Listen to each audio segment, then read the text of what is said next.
Hey there everybody, Don Evans here from WatchReport.com, and today I'm going to be taking a look at the MTM Special Ops seal.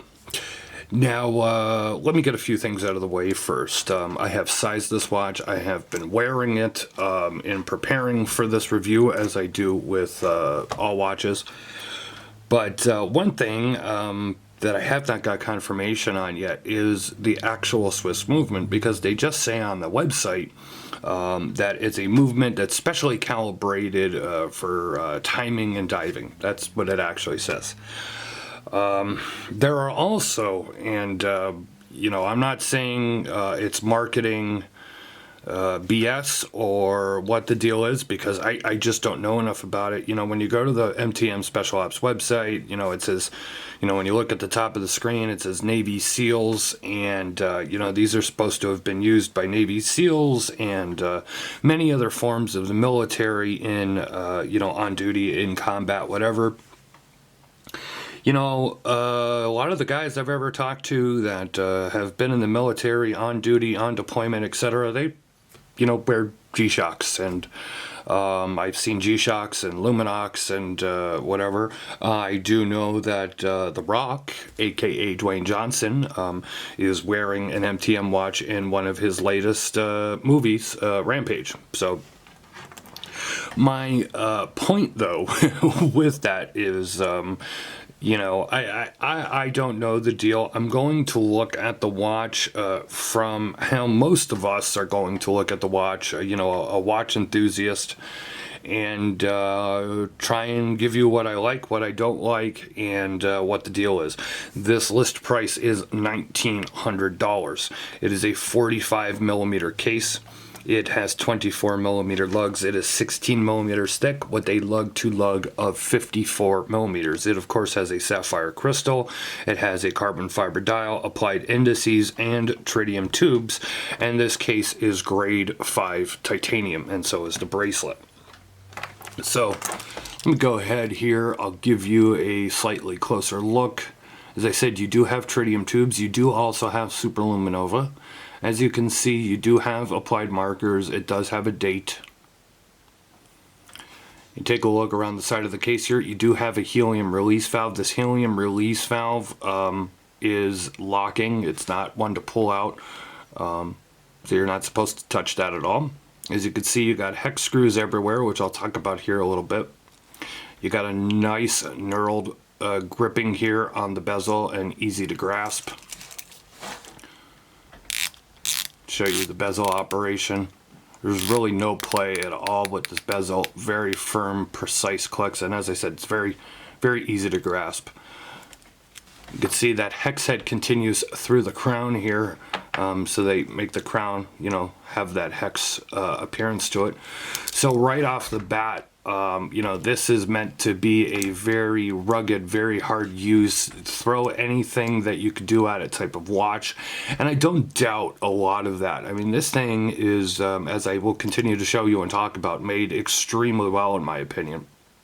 And there's some really cool features about it too. But one thing I noticed is that knurling on that crown should be more like it is on the bezel, because the bezel has really nice deep cuts. Crosshatch cuts there, so it allows for a nice feel. Those type of cuts are much finer here on the crown, and it makes it difficult for the crown. Really, in my opinion, the crown is kind of slippery. It is not as easy to grasp and manipulate. I mean, once you get it out, it's fine, but when you're screwing it back down and you're trying to push it back in and screw down at the same time, I mean, yeah, but it's not a very textured, grippy crown where, to me, it's easier to do it. It actually has, despite all that you see here, it is harder to grip, in my opinion. Take a look at the titanium bracelet.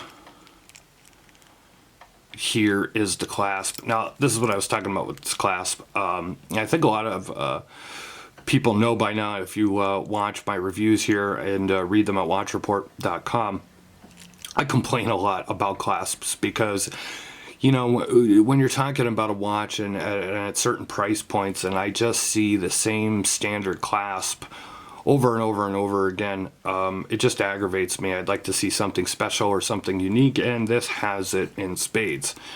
This is actually a cutout here with that gear and that logo. So you pop this part up here, and that snaps up. And that's actually your locking mechanism, your safety lock there. And then you push it open, and there is the rest of your clasp. Now, this does not, even though this is rated as a diving watch, it does not have a dive extension on it. So that's one thing to keep in mind. You can take a look at the, seriously, I closed it before I showed you the case back. There is a look at the solid titanium case back. You can see it's a stamped case back. Now, as I said, when it comes to the movement, I don't know what it is. I will have confirmation from the company shortly what the actual Swiss quartz movement is being used.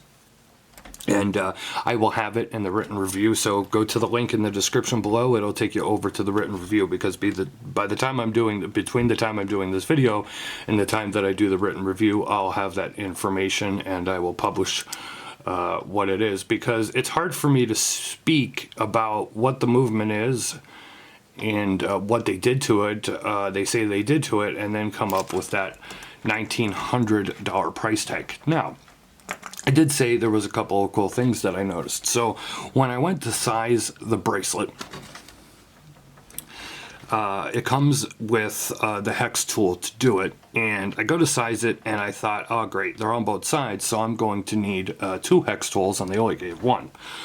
Well, I was wrong, and they're actual 2 separate screws, 2 separate screw bars that go on each side here of each link. It's the same for the screw heads, or the screw bars I should say, in the case here for the lugs, and they're all the same size too. Okay, the hole is all the same size, so you only need the 1 tool, which is a nice thing to have. You don't need separate tools to do it. So I go ahead and I'm like, oh, well, this is ridiculous. Why are there 2 separate screw bars here? And then I thought about it. This is marketed as a hard use watch, and if you had a regular friction pin in here, or if you had a regular screw bar in here, as we see on a lot of the micro brand watches, and it was to make its way loose, well then the leg could come apart and the watch could fall completely off your wrist, and depending on what activity you're doing, that could be an issue. The way this is if one of these were to make its way out. Now, I suggest anytime, no matter what, when you're dealing with screws and screw bars, that you should use Loctite after you're done sizing it, you know, when you're putting it back together. And once you get it all figured out and sized where you want it, go ahead and take that screw back out and put a little Loctite in there, and then screw it back down to kind of prevent it from ever working its way out, because then that can happen with screw bars. But let's say one of them ends up working their way out. Well, because it's 1 on each side, even if that works its way out, even if one of these were to work its way out, this is not going to fall off the wrist. So, that's a really good preventative measure there, and definitely speaks to hard use or using it in a hard use way. I think the only thing obviously that's better is if when it comes to the actual attachment to the case, is to have an actual screw bar or a solid bar that you would slip a NATO through, because then that bar, of course, it's a solid bar that's welded to the case, is never going to come apart or come off, you know. So as I said, there are some unique features of this watch, whether it be the bracelet or how it attaches to the case. The very, very nice clasp. It's grade 2 titanium. It's a sapphire crystal. It does have, a very easily readable dial. The tritium, I'm not going to show you a lume shot here, because with this tritium, and for those that may not know, when you see like an awesome shot whether it be by MTM or Luminox or Ball, anybody that uses those tubes. You know, tubes only glow in the dark, and if you've ever used a camera before, it's very difficult to get a shot of those tubes. And I'm not going to be able to get them here. I don't believe I'm going to be able to get them here. Oh, knock the camera. See, I got all upset. I don't believe I'm going to be able to get him here with the video, the camera in video mode, but I do have a picture of it at watchreport.com. I took it in the dark, used the time-lapse feature here on my camera to be able to, you know, get the amount of light on it and be able to pull out what the tritium tubes actually looks like. But a lot of times what they do, little camera tricks there, is they'll take a picture of it in complete darkness with the tritium tubes, and then they go into Photoshop and lighten everything up and clear it all up, so you get this really cool photo of, you know, here's the watch and the tubes are glowing. But there's a lot of photo trickery in Photoshop going on with that, but it does, of course, have tritium tubes, so it doesn't need a charge, will glow for a very long time. And then the numbers there, and then as you can see on the orange hands, it does have super luminova as well, so you kind of get the best of both worlds. Let me go ahead here and show this to you on my 7.5-inch wrist, and then I will finish up this review. Okay, there is a look on my 7.5-inch wrist. I have this sized, 4 links are out. One of the things to keep that I want to point out though is see how it's a little loose on me. It's actually, I mean, it's not rolling around my wrist. It's not going to, the clasp isn't going to come up over here, but it is loose. And the reason for that is if I take out another link, it's going to be way too tight. These are very, very large links, and if I had a suggestion for MTM, it would be you got to create removable half links, one on each side of this bracelet. That would be a very nice upgrade for future productions of this watch, because it's just one of those, there's no, so the only place that you can move it is right here.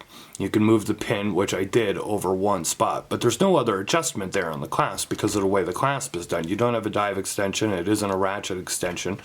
So that kind of leaves you, a lot of people in that middle area. If I take another link out, it's way too tight. I leave it like this. It's wearable, but it's looser than what I would wear the watch. I never wear my watches too tight or anything like that, but it's definitely looser. Yeah. It's definitely looser than I normally would wear it. As a matter of fact, let me see if I could show you here.